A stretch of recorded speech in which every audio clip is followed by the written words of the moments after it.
Welcome to the Athlete Insights Podcast, hosted by Yash Pad Day, a podcast focused on letting athletes tell their journeys in their sport. This podcast is presented by Boxed Water. Boxed water is better. Welcome into another episode of the Athlete Insights Podcast. Today I've got my guest, Dr. Josh Greer. He's currently a professor at Cumberland University in Nashville, in that area, around that area, right? And professor of sport management. He also is a sports writer for the Tennessee Vols, and so does a lot. He's a credentialed NFL media member, and so appreciate you taking the time, Dr. Greer, and spend some time talking about your love of sport, kind of where you come from, and in that regard as well. So I appreciate you taking the time. Yeah, no problem at all. I'm glad to be here. Anytime I can help you out, just feel free to reach out.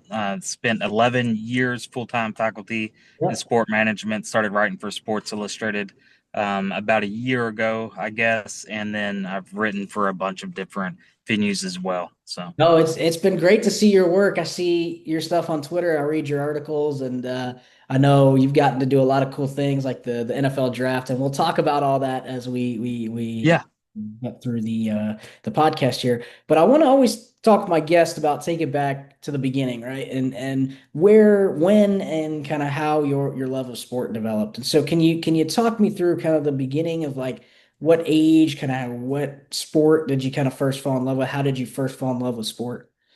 yeah. Way back in the 1900s, I'm so old. Way back in the 1900s, Yeah. I started. My first love was baseball, but the first time on the playground I got to tackle someone, I Okay. felt something release in me, Okay. and that changed my entire life. So, played middle school and high school football. Okay. Anytime I could do anything with contact, it was a relief for me. And so I enjoyed it a lot. I started coaching middle school and high school football and middle school baseball as well. Was a coach for several years. Was able to be a part of a lot of really good teams. So therefore, I was able to be a part of a coaching staff that was able to win a couple of state championships here in Tennessee. Yeah. Really enjoyed my time as a coach. Was continuing my education, and I knew that I could no longer coach and write my dissertation, as you know all too well how much Yeah. time that takes. So I stopped coaching. That's crazy enough, been about 10 years since the last time I've coached anything other than recreational soccer for my son.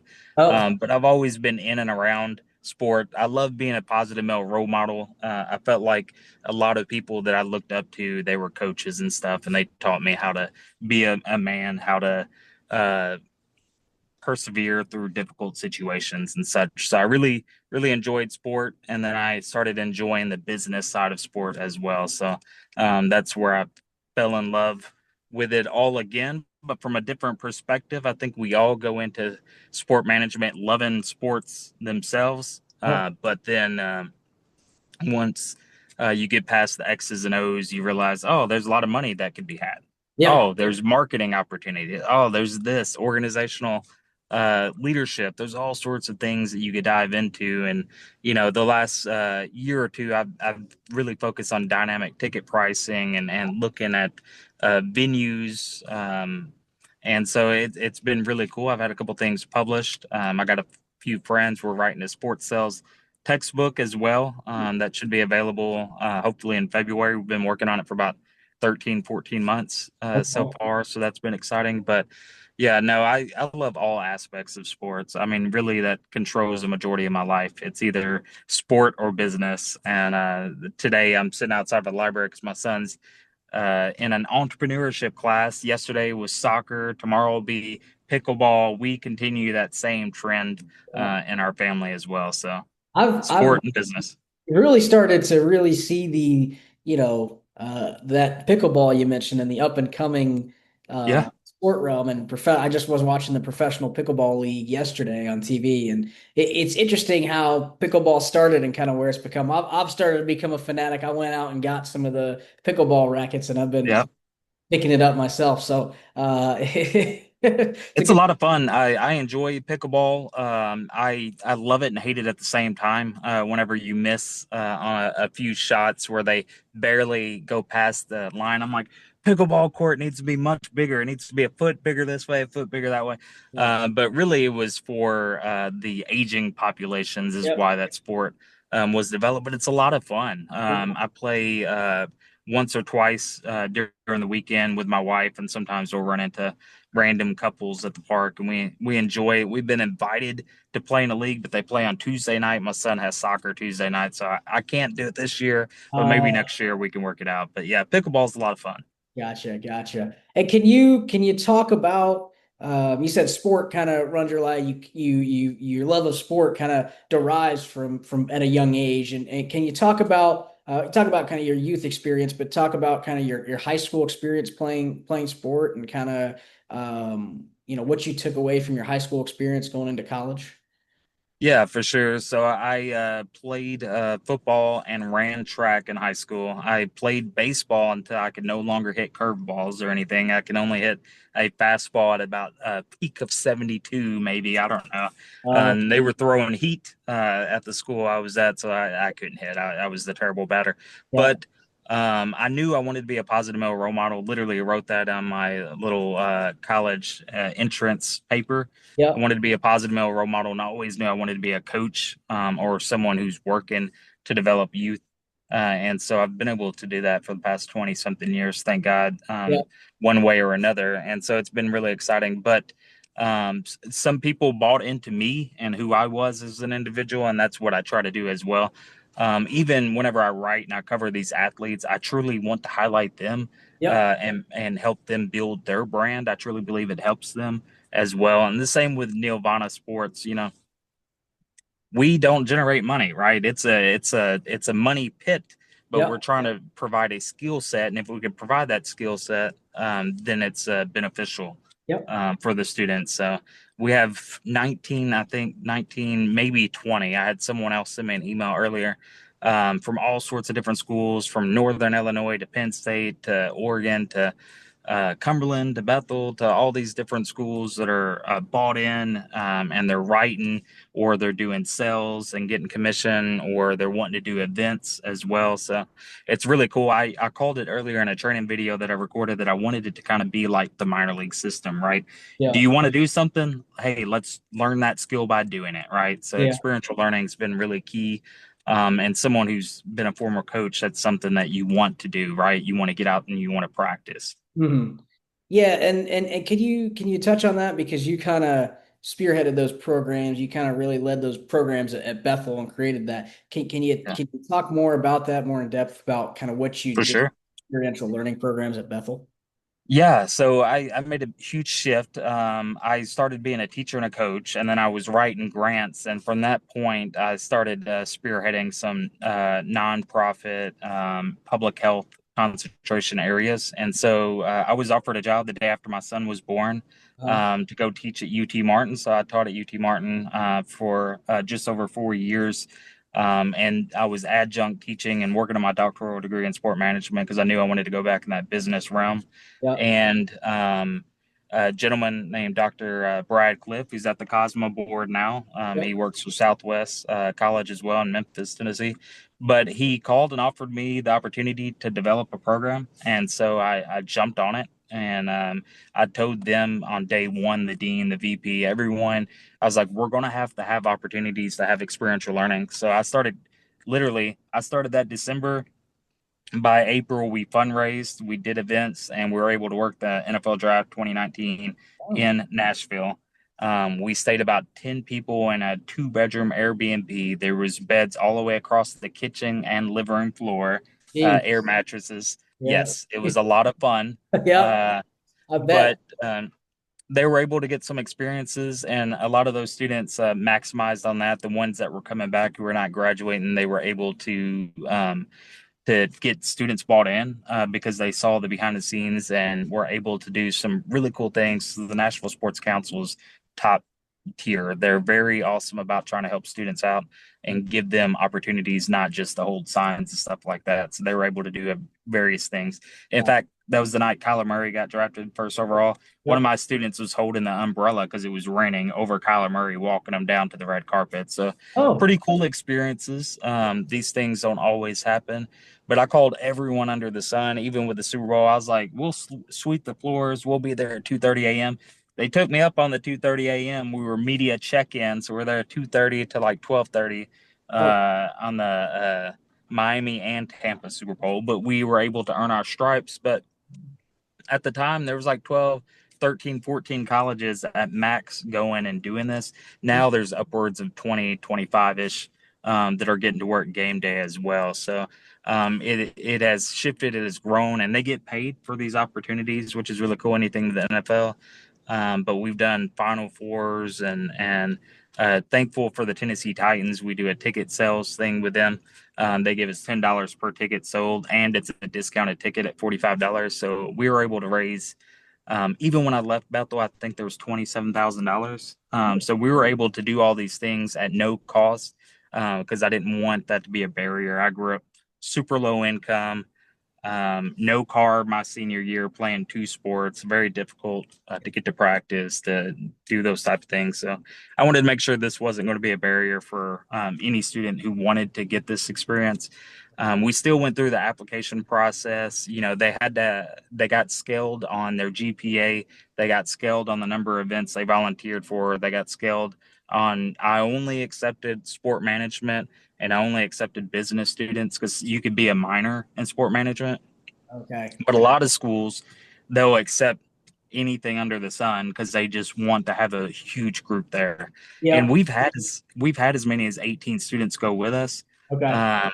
to different events. The Cleveland draft where it snowed and sleet, I had like 18 students Oh, at that event, and that was not a lot of fun for this old man, but the students, some of my students who went on that trip said that was their favorite because they got to bond over that the weather not not being so cooperating. nice. Yeah, Yeah, not yeah. cooperating. Yeah.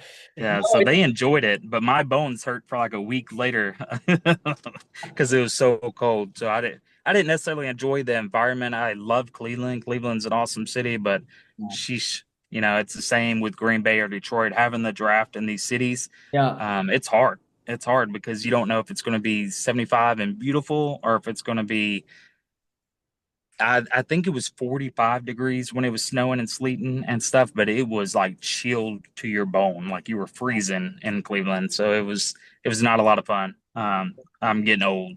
No, it's hey, I'm 28. I feel like I'm old. My back starts to hurt and everything starts to hurt, right? Yeah. But it's really remarkable what you've been able to do over the course of your career with these. Because I'm a big, and that's the thing that I attribute and kind of can compare with me is I'm a very big experiential learning guy. I was Oh told yeah.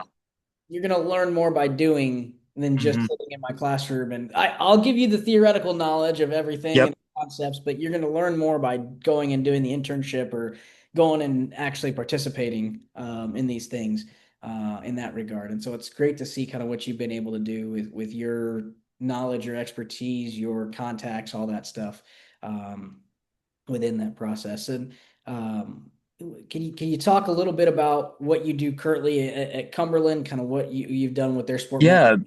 Yeah. No, my wife accepted a new job, and so I just teach remote classes for Cumberland. I also teach for a few other different institutions online. But I started the NILvana Sports, NILvanasports.com, Okay. to help students earn experience because that's the number one thing. It's like, how do you get to write for Sports Illustrated? How do you get to work the Super Bowl? Well, guess what? You got to build up your network. You got to build up your brand. Yeah. And these are paid opportunities, like students who come in and they want to be, brand partnership, or they want to do sponsorship, or they want to write, they get paid for these opportunities. And so they get commission based.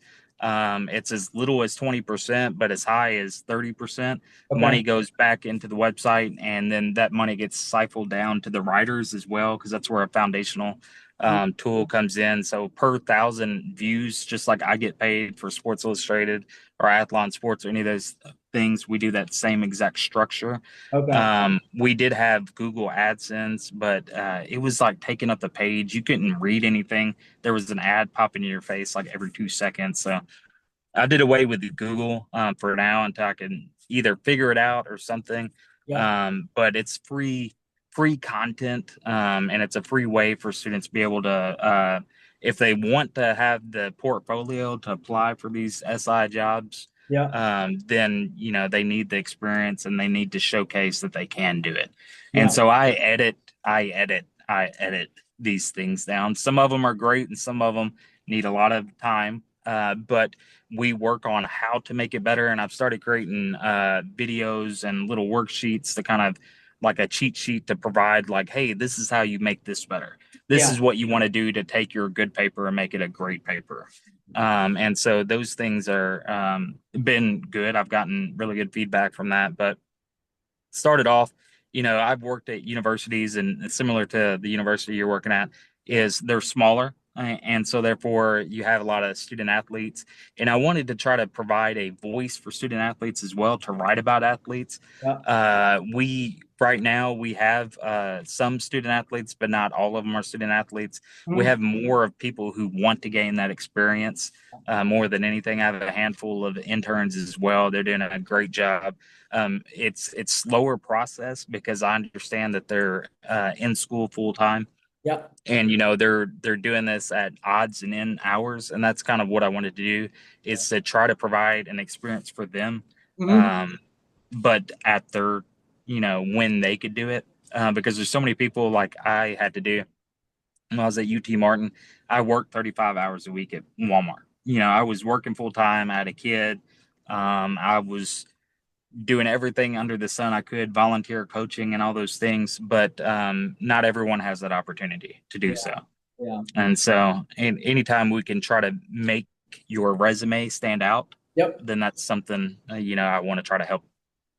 Help the students, and it's been, again, like I said, I can't say this enough, how you, when I look at, I follow you on social media. I've followed your journey since we've talked through, since we've connected previously. Yeah.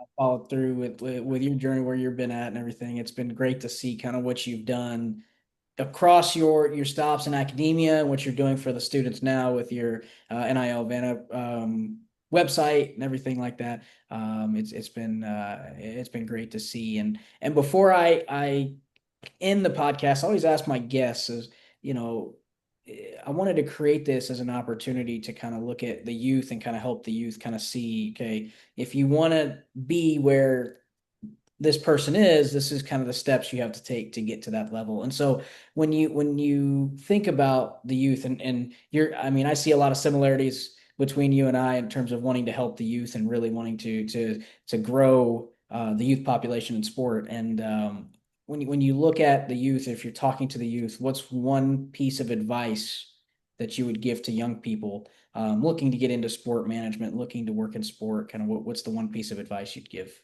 Yeah, this is what I give every student whenever I ask them, "What do you want to do after you graduate?" You find 5 or 10 people that are doing the job you want to do. You connect with them.